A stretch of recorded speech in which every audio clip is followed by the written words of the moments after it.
చంద్రబాబు గారు పాలనలోకి వచ్చిన తర్వాత అన్నీ అనర్థాలే జరుగుతున్నాయని ఛాందసులు అంటారు. అది నేను ఒప్పుకోను. ఇది ఛాందసుల యొక్క మాట పట్టించుకుంటూ పోతే ప్రతిదీ ఛాందస్సానికి అంటగడతారు. వాస్తవాలు మర్చిపోయి జీవిస్తే మనిషి మనగడ ప్రశ్నార్థకం అయిపోద్ది.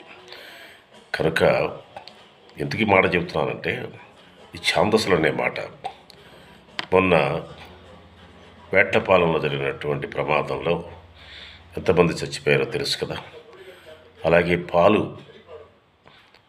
కల్తీ పాలు తాగి ఎంతమంది చచ్చిపోయారో తెలుసు కదా రాజమండ్రిలో. అదేవిధంగా ఎక్కడ చూసినా ప్రమాదాలు, ఎక్కడ చూసినా అనర్థాలు. ఇకపోతే ఇవాళ మార్కాపురంలో ఎంతమంది చచ్చిపోయారో తెలుసు కదా బస్సు ప్రమాదంలో. ఇది ఇన్ని కూడా ఛాందస్యంగా మాట్లాడడం కాదు. పాలనా వ్యవస్థలో లోపాలు ఏవో ఉన్నాయండి.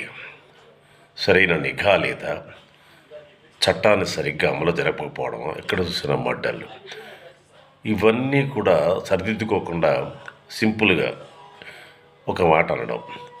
నేననేది ఒకటి, ఏ డిపార్ట్మెంట్ అయినా సరే వాళ్ళ బాధ్యతలు, వాళ్ళ విధానాలు సరిగ్గా ఉండాలి.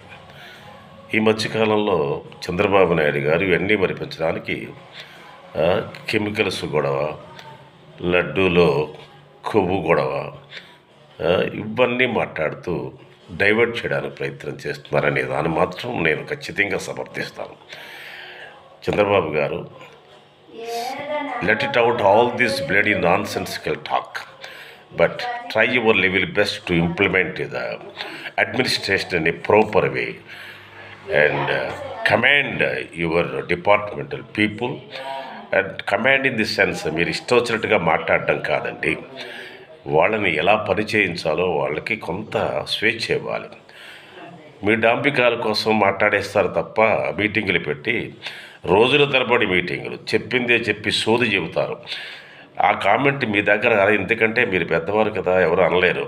బట్ పీపుల్ అనుకుంటున్నారండి ఆ సోది ఏమిటి, ఆ గోల ఏమిటని. అంటే ఇది ఎలా ఉంటుందంటే అండి, ఆచరణ లేనటువంటి ఆశయం బుగ్గిపాలవుతుందండి, అల్పమైపోతుంది. ఆశయాలు అపారంగా ఉండొచ్చు, ఆచరణ అల్పమైతే ఆదర్శాలు శూన్యమవుతాయి. అంచేత మీరు పని చేయించండి. ప్రజలకి ఈ రకమైనటువంటి అవగాహన ఇవ్వకండి. మీరు వస్తే శని పట్టుకుందనే మాట, అది తప్పు. ఆ ఛాందసాలు కూడా నేర్పడానికి మీరే ఆశ్చర్యవుతున్నారు. మోడీ గారితో పాటు మీరు కూడా అదే ఛాందసాలు నేర్పుతున్నారు. దట్ లీడ్స్ టు ఒక ఉన్మాదమైనటువంటి పనికిరానటువంటి దేశంగా ఈ ప్రజలను తయారు చేస్తారు మీరు.